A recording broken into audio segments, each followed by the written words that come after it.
Bismillahirrahmanirrahim. Assalamualaikum warahmatullahi wabarakatuh. Innal hamdalillah nahmaduhu wa nasta'inuhu wa nastaghfiruh wa na'udzu billahi min syururi anfusina wa min sayyiati a'malina. May yahdihillahu fala mudilla lahu ومن يضلل فلا هادي له أشهد أن لا إله إلا الله وحده لا شريك له وأشهد أن محمدا عبده ورسوله ولقد قال الله تعالى في القرآن العظيم يا أيها الذين آمنوا اتقوا الله حق تقاته ولا تموتن إلا وأنتم مسلمون wa ba'd bisakhli sadri wa yassir li amri wahlul 'uqdatam min lisani yafqahu qawli Allahumma anfa'na bima 'allamtana wa 'allimna ma yanfa'una wa zidna ilma Allahumma inna na'udzubika min zawali ni'matika wa fuj'ati niqmatika wa tahawuli 'afiyatika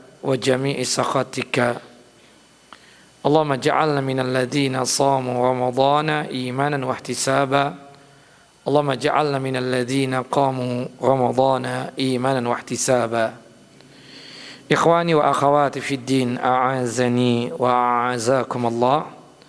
Bapak dan Ibu yang dimuliakan oleh Allahu Jalla wa Ala, Majelis Taklim Masjid Imam An-Nawawi yang selalu dalam lindungan dan penjagaan Allahu Jalla Jalaluh. Melanjutkan kajian kita, pembahasan tentang kesalahan-kesalahan ketika melaksanakan ibadah salat. Pada kesempatan yang lalu, kita sudah menyelesaikan tentang kesalahan-kesalahan yang terjadi sebelum melaksanakan ibadah salat. InsyaAllah pada kesempatan kali ini, kita akan membahas kesalahan-kesalahan ketika melaksanakan ibadah salat.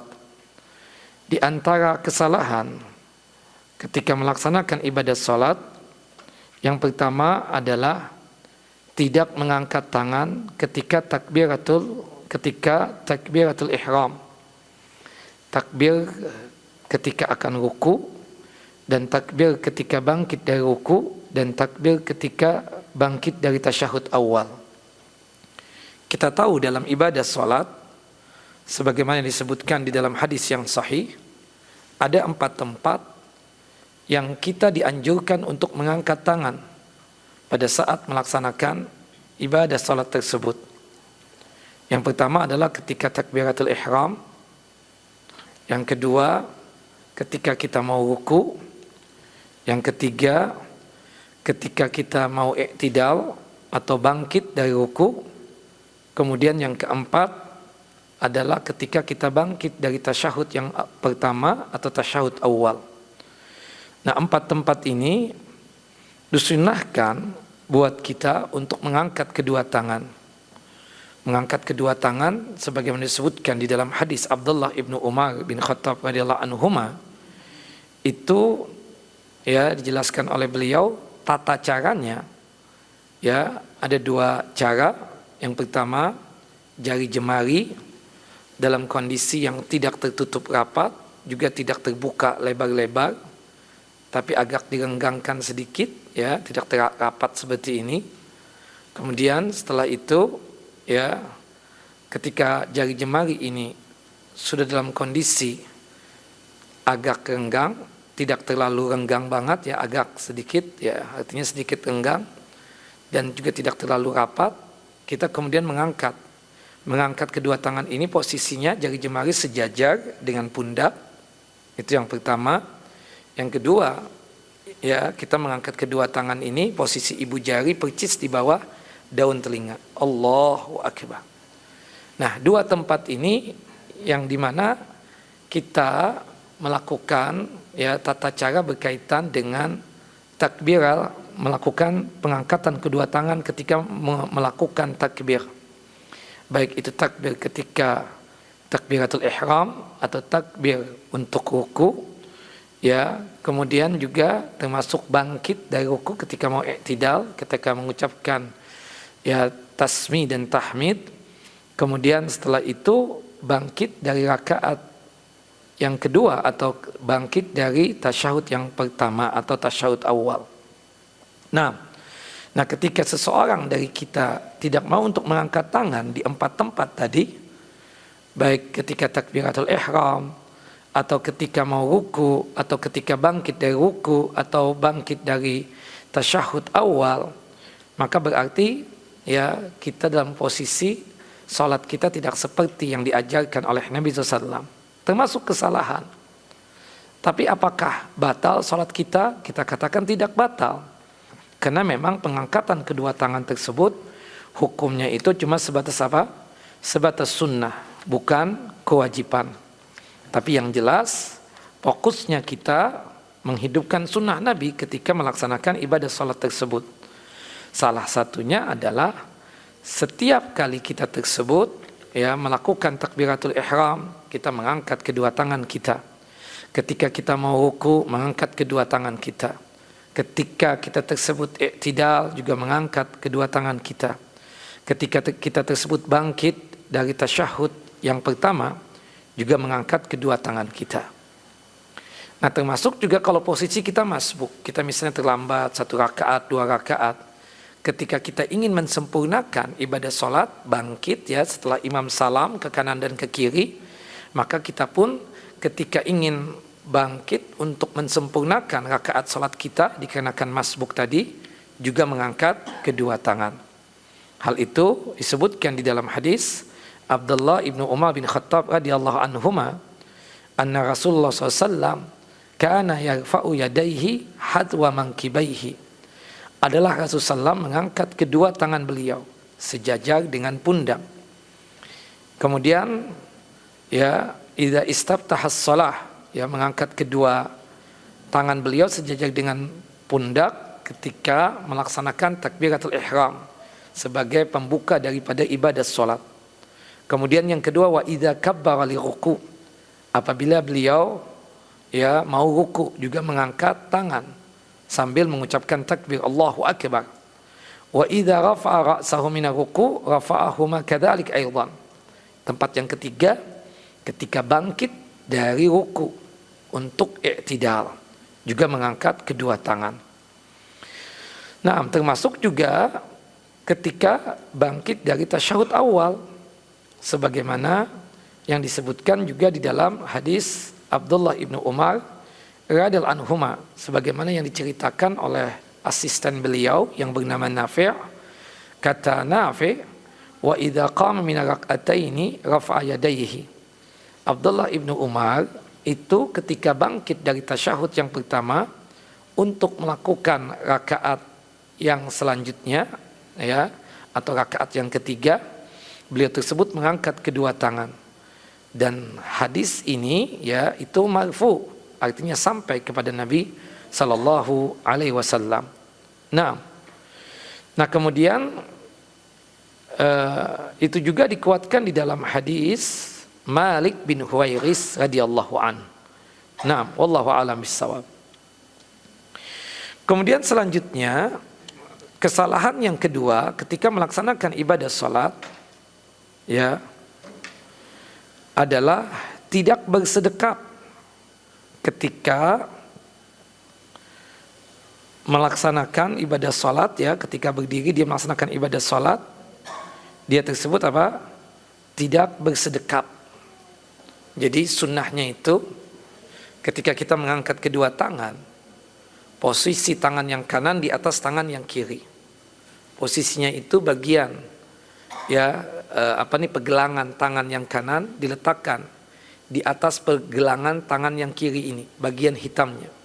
Kemudian jari jemari kita memegang lengan, kemudian kedua tangan ini sedekap begini diletakkan, boleh di atas dada, boleh di atas perut, boleh juga di atas pusar. Tiga-tiganya apa? Boleh. Karena memang ungkapan di atas dada itu sebagian ulama mengartikan masudira alaihi, apa yang ada di hadapan badan kita ini, apa yang ada di hadapan dada kita ini.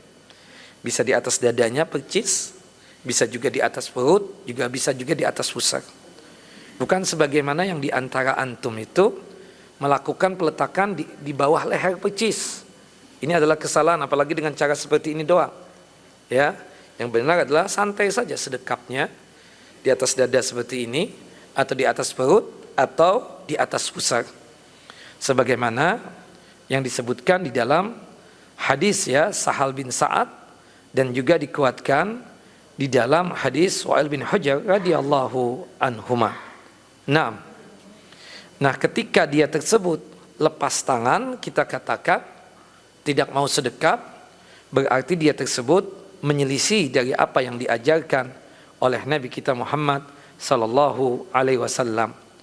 Disebutkan di dalam hadis Sahal bin Sa'ad radhiyallahu an, qala, berkata, kana an-nasu yu'maruna an yada'a ar-rajulu al-yada al-yumna ala dhira'ihi al-yusra fi shalah. Adalah manusia, yaitu kita kaum muslimin, diperintahkan ya seseorang meletakkan tangan yang kanannya di atas tangan kirinya di dalam salat. Maksudnya apa? Sedekap. Dan ini yang diperintahkan oleh Nabi kita Muhammad SAW, sebagaimana yang disebutkan juga di dalam hadis Wa'il bin Hujr.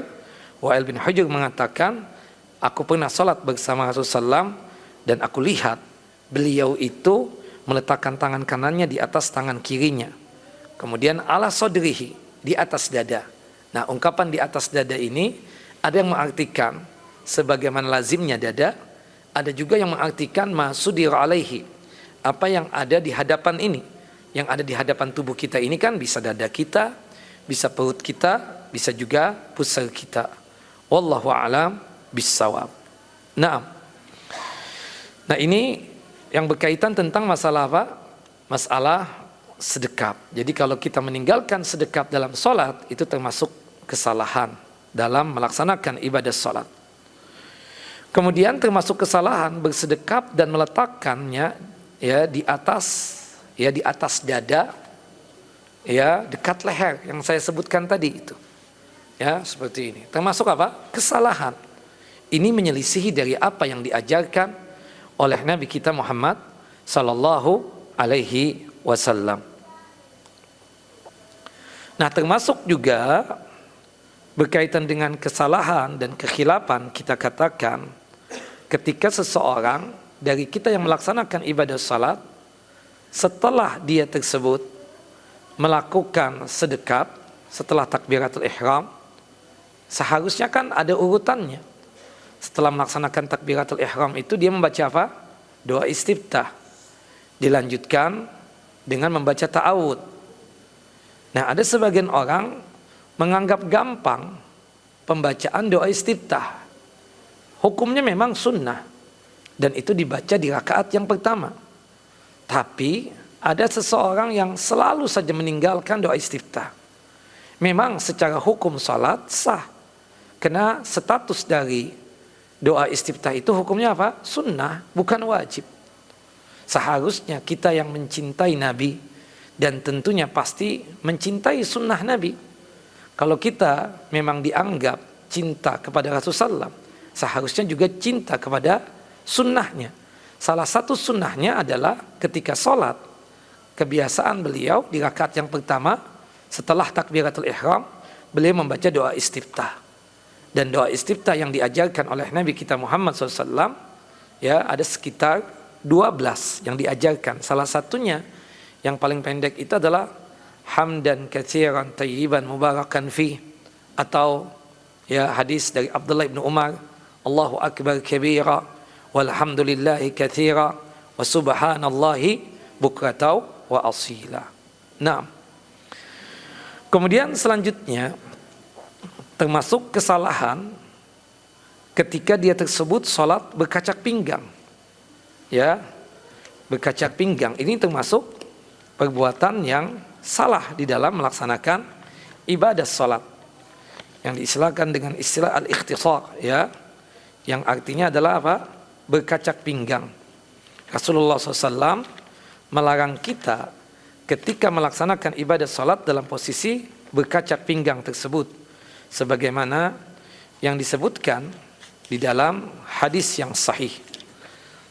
Dikatakan dan disebutkan di dalam hadis yang sahih, yang dimana dari hadis Abu Hurairah radhiyallahu an, qala, berkata, nuhiya ayyusalliya ar-rajulu mukhtasiran, dilarang seseorang solat dalam kondisi berkacak pinggang. Hadis sahih dikeluarkan oleh Al-Imam Al-Bukhari dan juga oleh Al-Imam Muslim serta oleh Al-Imam Abu Daud, Tirmizi dan juga oleh Al-Imam An-Nasai. Nah, ini kan berkacak pinggang ini kenapa enggak boleh? Karena ini adalah tradisinya orang Yahudi. Selain untuk menunjukkan kesombongan, juga sebagai tata cara ibadah yang mereka lakukan. Makanya kalau kita lihat ketika mereka menari-nari itu, mereka itu dengan apa? Berkacak pinggang. Ya. Dengan apa? Melakukan ritual-ritual yang berkaitan dengan keagamaan mereka. Nah, ini yang membuat Nabi SAW melarang kita sholat sambil apa? Berkacak pinggang. Wallahu a'lam bissawab. Nah, kemudian juga termasuk kesalahan, bahkan itu bisa membatalkan ibadah sholat kita, adalah ketika sholat tidak membaca surah Al-Fatihah. Padahal pembacaan surah Al-Fatihah ini hukumnya wajib, terutama bagi imam dan bagi orang yang sholat sendirian. Sebagaimana yang disebutkan di dalam hadis Abu Hurairah dan dikuatkan juga di dalam hadis ya Abu Ubadah bin Samit radhiyallahu an, qala Rasulullah sallallahu alaihi wasallam, Rasulullah sallallahu alaihi wasallam bersabda, la salata liman lam yaqra bi Fatihatil kitab. Tidak ada salat bagi orang yang tidak membaca surah Al-Fatihah. Maksudnya apa? Terutama bagi imam dan bagi orang yang salat sendirian. Adapun untuk makmum, ya, terlepas dari perdebatan di kalangan para ulama sampai 3 pendapat, bahwasanya untuk posisi makmum itu salatnya terbagi menjadi 2 keadaan.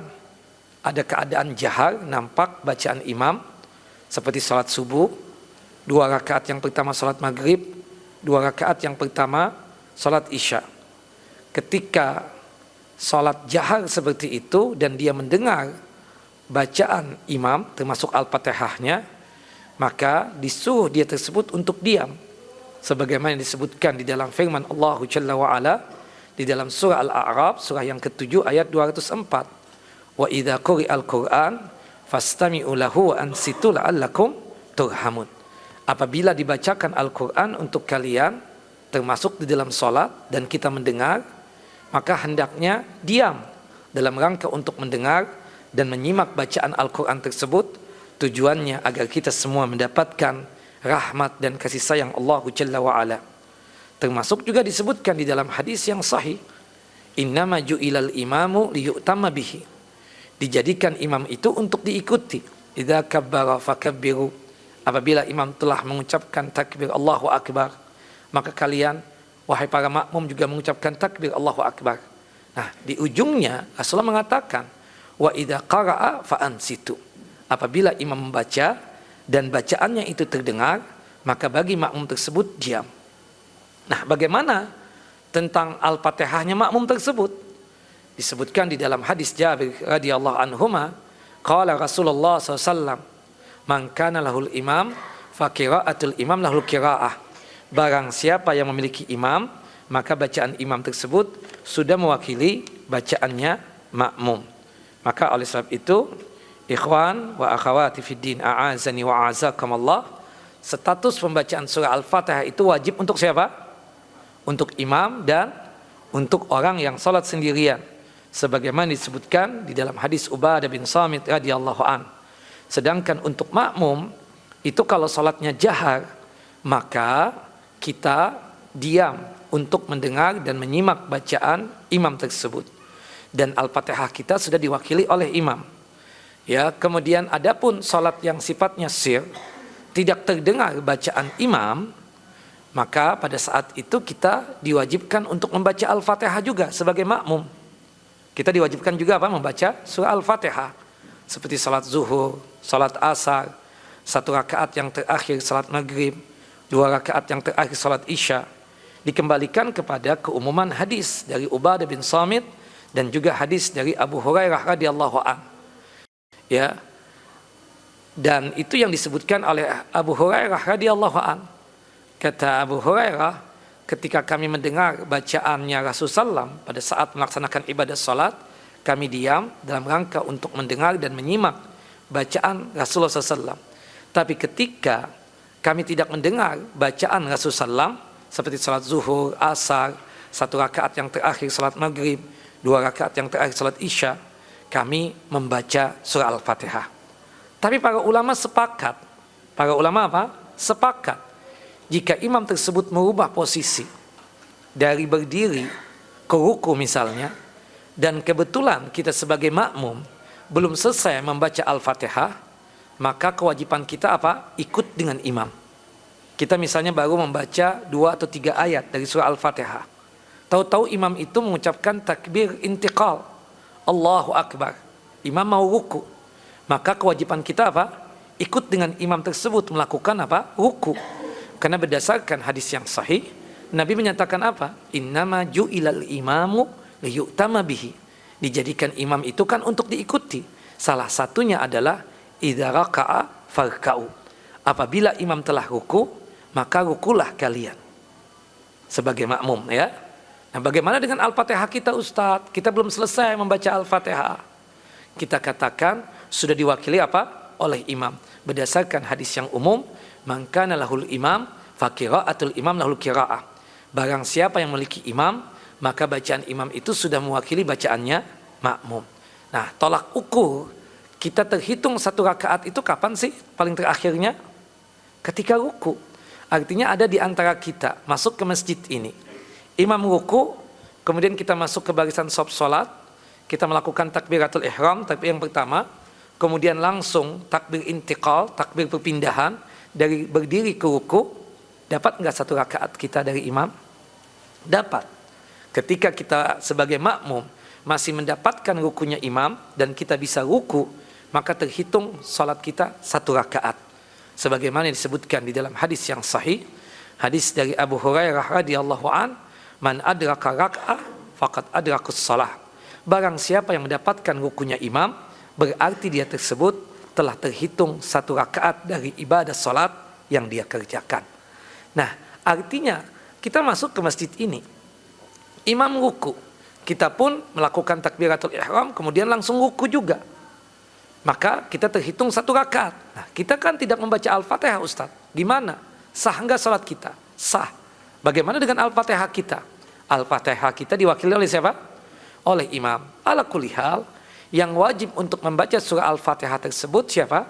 Imam dan orang yang salat sendirian. Sebagaimana disebutkan di dalam hadis Abu Hurairah dan dikuatkan di dalam hadis Ubadah bin Samit radhiyallahu an. Naam. Kemudian selanjutnya, ikhwan wa akhawati fid din, a'azani wa a'azakumullah, termasuk kesalahan juga di dalam salat setelah selesai membaca surah Al-Fatihah, dia tidak membaca amin. Ya.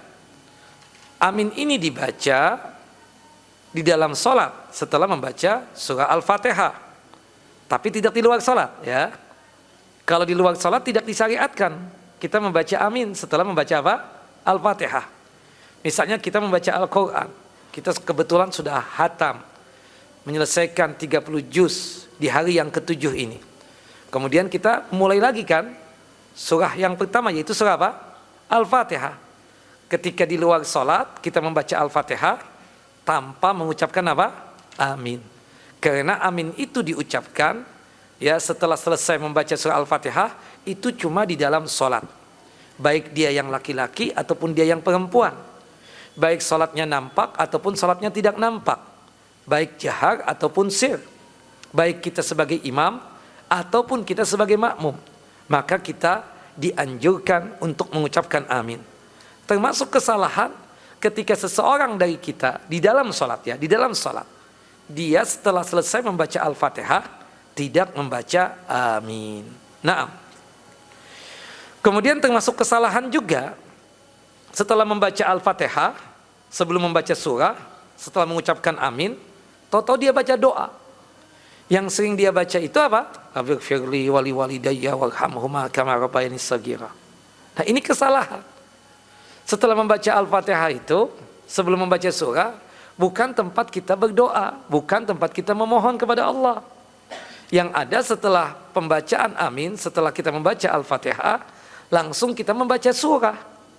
Surah selain daripada Al-Fatihah. Bukan membaca doa setelah kita membaca Al-Fatihah, setelah membaca amin di dalam sholat kita tersebut. Jamaah yang perlu diketahui, di dalam sholat itu kan ada dua tempat kita untuk berdoa. Yang pertama kapan? Sujud. Yang kedua sebelum salam. Ya kan? Dua tempat inilah disunahkan kita untuk berdoa, sebagaimana disebutkan di dalam hadis yang sahih. Ketika sujud, ya, Rasulullah SAW mengatakan di dalam hadis Abu Hurairah radhiyallahu an, aqrabu ma yakunul abdu min rabbih wa huwa sajid. Paling dekatnya seorang hamba kepada Tuhannya itu adalah ketika sujud. Maka oleh sebab itu apa? Fa'aktsirud du'a. Perbanyaklah doa ketika sujud tersebut. Baik sujud di salat wajib ataupun sujud di salat sunnah.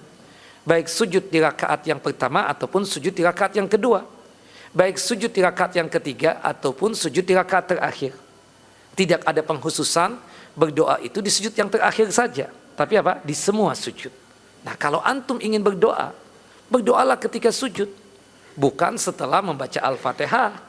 Ya, itu adalah termasuk apa? Kesalahan dalam sholat. Setelah membaca Al-Fatihah, mengucapkan amin sebelum membaca surah, tahu-tahu dia membaca doa. Doa yang sering dia baca itu apa? Rabbighfirli wali walidayya warhamhuma kama rabbayani shaghira. Bukan masalah doanya yang dipermasalahkan, tapi meletakkan doa di tempat yang salah, itu yang dipermasalahkan. Seharusnya kalau sekiranya dia ingin berdoa, berdoalah ketika sujud atau sebelum salam. Setelah tasyahud, salawat Nabi, jangan langsung salam. Berdoa dulu. Karena doa sebelum salam itu diijabah, dikabulkan oleh Allah Jalla wa'ala. Disebutkan di dalam hadis yang sahih, hadis dari Abu Umamah Al-Bakhili radhiyallahu an, qala Rasulullah SAW, Rasulullah SAW bersabda, asma'ud du'a fi duburis shalah. Doa paling didengar itu adalah sebelum ya selesai sholat. Artinya sebelum apa? Sebelum salam. Nah, doa yang sering dibaca oleh Nabi SAW ketika sujud doa apa? Doa sapu jagat ketika sujud itu. Rabbana atina fid dunya hasanah wa fil akhirati hasanah wa qina adzabannar. Adapun doa sebelum salam yang sering dibaca oleh Nabi apa? Hadis Abu Hurairah, hadis yang dikeluarkan oleh Imam Bukhari dan Muslim. Allahumma inni a'udzubika min adabi jahannam wa min adabil qubur wa min fitnatil mahya wal mamat wa min syarri fitnatil masihid dajjal. Atau doa yang lain, Allahumma hasibni hisaban yasira, atau yang lainnya. Wallahu a'lam bissawab. Nah, jadi termasuk kesalahan ketika kita di dalam sholat setelah membaca Al-Fatihah, bil khususnya setelah membaca amin, berdoa. Itu termasuk apa? Kesalahan. Nah, kemudian Bapak dan Ibu yang dimuliakan oleh Allah Jalla wa'ala, termasuk kesalahan ketika dia membaca bacaan sholat atau ya membaca surah, tidak menggerakkan lisannya ketika mengucapkan takbir, ketika membaca Al-Quran, di dalam sholat tersebut, ketika dia berzikir atau membaca doa-doa yang ada di sholat, dan hanya membacanya apa? Dalam hati. Tidak boleh seperti itu. Padahal dia bisa berbicara, bisa berucap, harus diucapkan. Jangankan posisi imam, posisi makmum juga baca. Salah satunya ketika pengucapan takbir. Kadang di antara kita itu termasuk kesalahan juga ya. Imamnya takbir, Allahu Akbar. Kitanya diam aja. Seharusnya sunnahnya apa? Kita juga takbir juga dan sambil mengangkat kedua tangan. Sebagaimana disebutkan di dalam hadis yang sahih, idza qala al-imamu Allahu Akbar, faqulu Allahu Akbar. Apabila imam itu mengucapkan takbir Allahu Akbar, maka hendaknya para makmum juga mengucapkan takbir Allahu Akbar. Nah, ada sebagian orang lagi yang lucu. Setiap ucapan-ucapan yang ada di dalam sholat, baik itu takbiratul ihram atau takbir secara umumnya, termasuk takbir intiqal, kemudian membaca Al-Quran dalam sholat seperti Al-Fatihah, termasuk juga doa dan zikir yang ada di ruku, di i'tidal, di sujud, duduk di antara dua sujud dan lain sebagainya, dia diam. Dia apa? Diam. Ketika kita tanya, antum nggak baca apa-apa? Kata dia, enggak, Anda sudah baca dalam hati. Nah ini yang termasuk apa? Kesalahan. Kita sanggup berbicara, kenapa kita baca dalam hati kita? Seharusnya diucapkan, cuma dengan suara yang lirih. Cukup telinga kita saja yang mendengarnya. Jangan kencang-kencang juga. Jangan keras-keras juga, sehingga orang lain pun terganggu. Nah, kenapa kesalahan? Sebab membaca itu dengan ucapan lisan, dan membaca dengan lisan dalam salat adalah wajib menurut sebagian besar ulama dan sebagian besar para sahabat ridwanullah ajmain. Jadi diucapkan alhamdulillah ar-rahmanir-rahim. Kan kedengaran oleh kita sendiri, tapi nah itu yang tidak boleh. Allahu a'lam bis-shawab. Nah, kemudian juga ikhwan wa akhawati fid din, a'azani wa a'azakumullah. Termasuk kesalahan juga kita katakan ketika sholat banyak bergerak. Sedikit-sedikit bergerak. Bergerak dalam sholat kalau ada hajatnya, ada keperluannya tidak menjadi masalah. Seperti misalnya, ya, kita melihat di depan kita ada sop yang kosong. Kemudian kita bergerak dengan beberapa langkah untuk mengisi sop yang kosong tadi. Boleh. Atau kebetulan di bagian tengah dari sop sholat itu ada yang kosong. Kemudian kita bergerak untuk bergerak ke tengah untuk mensempurnakan sop. Tidak mengapa yang demikian. Atau kebetulan kita gatal, harus digaruk. Ini kan ada hajatnya, ada keperluannya. Tapi ini enggak, bergerak yang tidak ada hajatnya, tidak ada keperluannya. Nah, ini bisa mengganggu ibadah sholat. Ya. Walhasil ketika bergeraknya itu tidak ada keperluannya, itu dilarang di dalam ajaran syariat ini. Adapun bergerak ya ada keperluannya, maka tidak dilarang oleh syariat. Wallahu a'lam bissawab. Ada seorang sahabat yang banyak bergerak, diingatkan dan ditegur oleh Nabi SAW. Rasulullah SAW kemudian mengatakan, uskunu fis shalah. Tolong kalian semua tenang ya ketika mengerjakan ibadah salat ini. Wallahu a'lam bissawab. Atau termasuk kesalahannya itu bergeraknya itu menggerak-gerakkan pakaiannya, pecinya lah. Atau kadang kalau yang pakai gutrah itu bangkit dari sujudnya, gutrahnya lagi yang digerakkan. Baru sebentar ya gutrahnya lagi yang dibereskan dan seterusnya. Ini yang tidak dibolehkan. Wallahu a'lam bissawab. Rasulullah SAW pernah menegur seseorang yang dimana dia tersebut bermain-main dengan pakaiannya dan juga bermain-main dengan anggota badannya tanpa hajat dan keperluan. Wallahu a'lam bissawab. Kemudian termasuk kesalahan juga ketika salat itu memejamkan mata. Memejamkan mata. Subhanallah, dipejamkan, seharusnya enggak. Ketika salat itu pandangan kita kemana? Ke tempat sujud atau ke depan? Yang terlarang itu adalah ketika kita melihat ke atas dan menengok ke kanan dan ke kiri. Sebagaimana yang disebutkan di dalam hadis Abu Hurairah radhiyallahu an, semoga Allah Jalla wa ala meridhai beliau, ketika Rasulullah SAW mengingatkan kepada para sahabatnya yang mengarahkan pandangannya itu ke atas. Kata Nabi, la yantahiyanna aqwamun yarfa'u absarahum ila as-sama' fis shalah. Sungguh hendaknya satu kaum itu benar-benar berhenti memandang pandangannya ke langit ketika sholat. Atau kalau dia masih memandangkan pandangannya ke atas, aula tarji'u ilaihim, maka niscaya Allah Jalla wa ala tidak mengembalikan pandangan mata mereka. Wa fi riwayatin, dalam riwayat yang lain disebutkan la tukhtafanna absaruhum, atau mata mereka akan dibutakan oleh Allahu Jalla wa ala. Ya, maksudnya mata mereka akan disambar, maksudnya apa? Dibutakan. Nah, ini kan ancaman yang keras. Ketika sholat itu mata kita tidak boleh apa? Dipejamkan. Tidak boleh juga melihat ke atas. Tidak boleh juga menengok ke kanan dan ke kiri. Ya, dalam hadis Ibunda Aisyah radhiyallahu anha, Ibunda Aisyah itu pernah bertanya tentang iltifat bis shalah, tentang hukum menengok ke kanan dan ke kiri tersebut. Kata Nabi SAW, ikhtilasun yakhtalisuhu syaitanu min salatil abdi. Ketika kita salat itu menengok ke kanan, menengok ke kiri, berarti salat kita sedang dicopet oleh syaitan.